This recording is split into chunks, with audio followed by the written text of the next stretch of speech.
Okay, everyone, so we are moving on to section 1.6, and this section just deals with looking at different functions and graphs of functions, and we're going to call them parent graphs of functions because in the next section, we're going to move into transformations of these functions.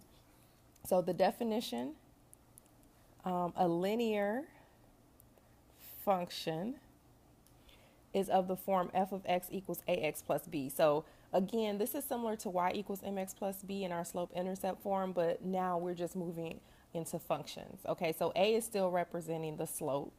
Okay, so it's slope b and m equals a. So instead of saying m, now it's a. And the y-intercept, it's still b. But since we're looking at the graphs of these, remember it's the point 0b. Okay, so in example 1, write a linear function for f when f of x is equal to -2 and f of 4 is equal to 0. So this is similar to, we could look at that as, remember x, that's our input, so that's x sub 1, and we could look at that as y sub 1, and then x sub 2 and y sub 2. So we have 2 points, and we know if we have 2 points, then we can find the slope of that line.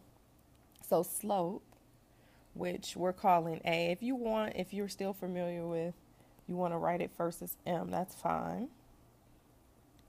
All right, so in this case, we would have y sub 2, and again, those coordinates could have switched, so you could have made this your x sub 2 and your x sub 1. Just be consistent whatever you do. All right, so this equals y sub 2, so 0 minus a -2, be careful with your parentheses there, and then 4 minus a 1. Okay, and if we simplify that, then we get, we're going to get 2, and then 4 minus 1 is going to be 3. All right, so we know our slope, or our a, is 2/3. So over here on the left side of our notes, we start off, we have f of x equals 2/3 plus b. Okay, and to find your b, you take either one of your coordinates, so either this coordinate or this coordinate, and hold on 1 minute, and plug it back into your function. Okay, and so let's just look at, I like to work with things involving zeros, and so let's look at that function f of 4 equals 0. And so, oh, and I'm sorry, I forgot my x there. Okay, so it's 2/3 x plus b. Don't forget your x. And so here, so f of 4 equals 2/3 times 4 plus b. But f of 4 is 0, right? So this becomes a 0. So this is 0 equals 2/3 times 4 is 8/3 plus b. Okay, and so b is going to equal -8/3. And so our final answer then is f of x equals 2/3 x minus 8/3. So it's similar to finding, it's just finding the equation of a line, and this time we're talking about functions.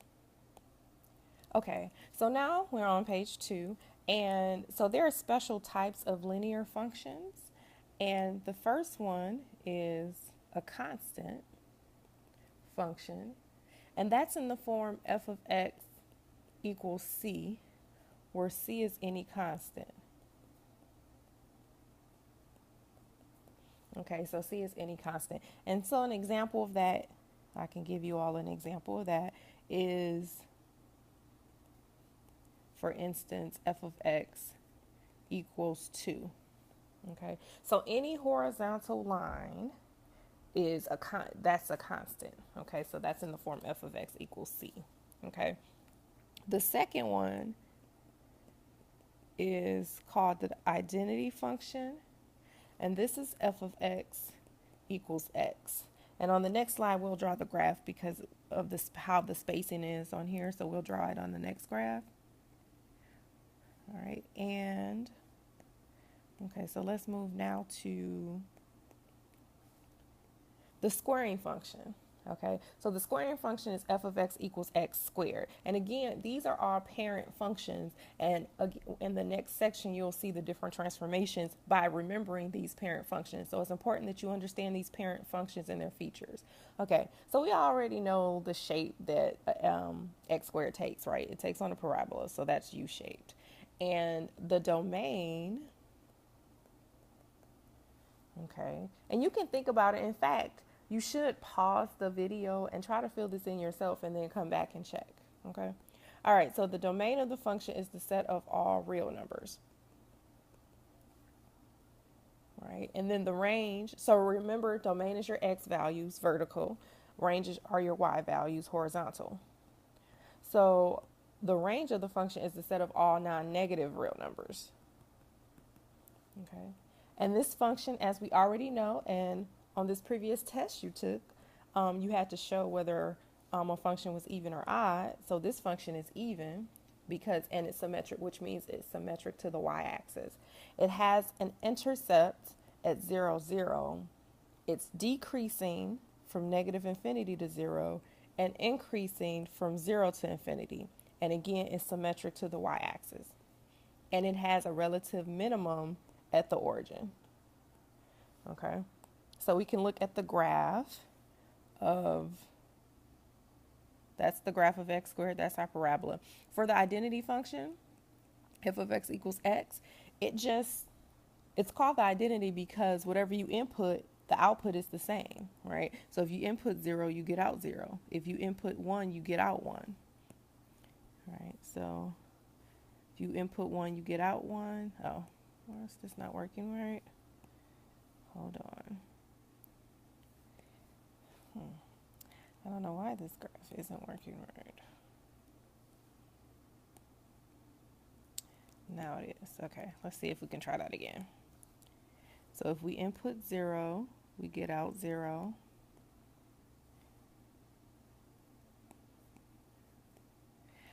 Oh, this graph is not working. So what I'm going to do is, so you can write it on your graph, but I'm going to just show it down here because for some reason my stylus does not want to work.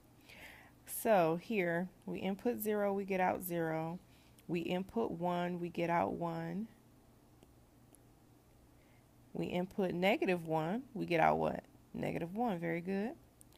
And then we only need 2 lines, 2 points to connect to create a line, but you see what's going on. That's why it's called the identity, because it gets whatever you put in, it gives you that back out. Okay, now we're on g of x equals x cubed. So that's a cubic function. And the domain of the function is the set of all real numbers. And although you have the graph paper below, so you can write it on there, because of the spacing on here, I'm just going to draw it here. So that's the shape of the cubic graph, okay? And again, if you want to pause the video and sort of see if you can fill in this, that's fine.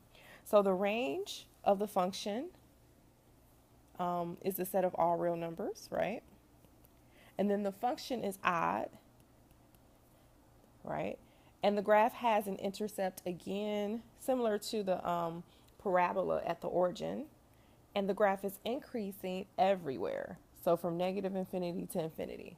And again, how you can determine that is look at the graph. We read a graph like we read a book from left to right.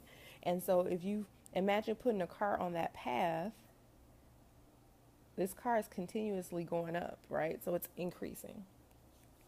So the graph is symmetric to the origin. Okay, so those are the features of the cubic graph.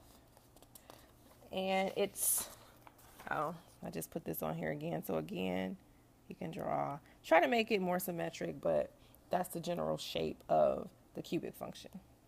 All right, now let's look at the square root function. So the square root function, and some of you may remember how the shape of these graphs look. And so that's how the square root function looks.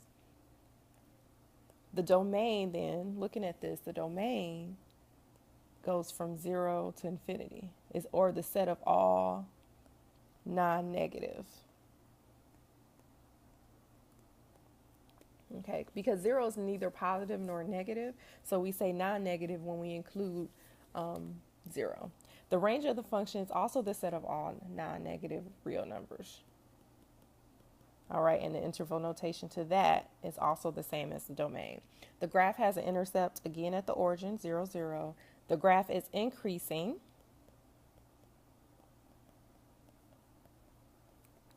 on the interval 0 to infinity. Okay. All right, so now we are on example 5. And so we have this rational function. Rational function just means you have a fraction of polynomials. Okay, and we'll get more into polynomials in chapter 2. All right, the domain of this function. So this is how this graph looks. This might be the reciprocal. I think we call this the reciprocal function too. You can double check in your books to see if they call it, if they use reciprocal or rational function. They probably use reciprocal function. Okay, so that's how the graph looks of, let me see. So it goes like this. All right, so that's how that graph looks. And the domain of this function, notice that it's going to get close, and because of how I'm graphing on here, it'll get close to the x and y axis, but it'll never go past it or go over it. And so the domain, looking at the x values, are all reals except x equals 0. Okay, interval notation, we would write from negative infinity to 0, union 0 to infinity. The range of the function is negative infinity to 0, union 0 to infinity as well. Okay, and we'll talk more about these types of functions when we look at rational functions. This function is odd, and you sort of see it symmetric to the origin. The graph does not have any intercepts because it doesn't cross the x or the y axis. Okay, and the graph is decreasing.